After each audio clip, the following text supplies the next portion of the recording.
Paper फुटी प्रकरणातील आरोपी प्राध्यापिका मनीषा मांढरे हिला निलंबित करण्यात आले। सीबीआयच्या पत्रानंतर मॉडर्न कॉलेजकडून निलंबनाची ही कारवाई करण्यात आली। निवृत्तीला अवघे 8 महिने बाकी असताना ही कारवाई करण्यात आलेली आहे। नीट पेपर फुटी प्रकरणात मांढरे अटकेत आहे। या दोन्ही बातम्यांसंदर्भात अधिक माहिती घेणार आहोत आमचे प्रतिनिधी प्रीतम पुरोहित यांच्याकडून। प्रीतम, एकीकडे मोटेगावकरची चौकशी सुरू आहे आणि दुसरीकडे मांढरेवर कारवाई झाली आहे।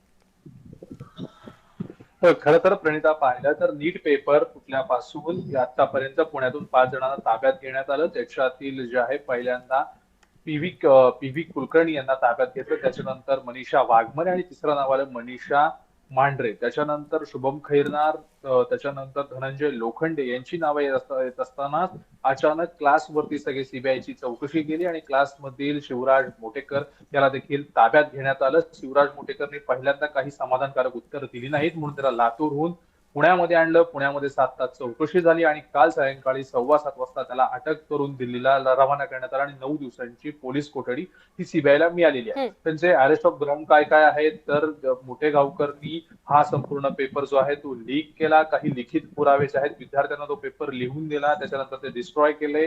त्याचबरोबर पुढे तिने असं कृत्य करू नये म्हणून त्याला ताब्यात घेतलंय। त्याच्यामध्ये ईडीची देखील एंट्री झाली, कारण त्याचे जे ट्रान्झॅक्शन्स आहे ते 100 कोटीहून अधिक आहे।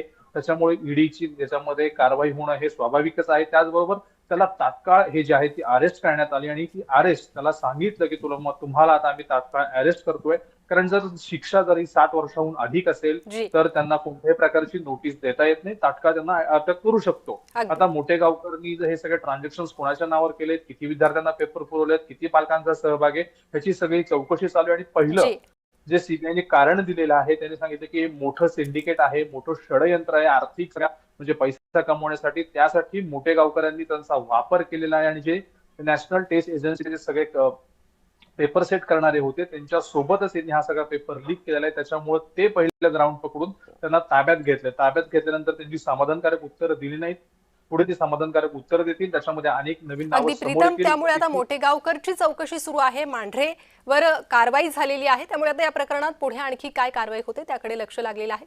तुम्ही असेच आपल्यासोबत जोडलेले राहा।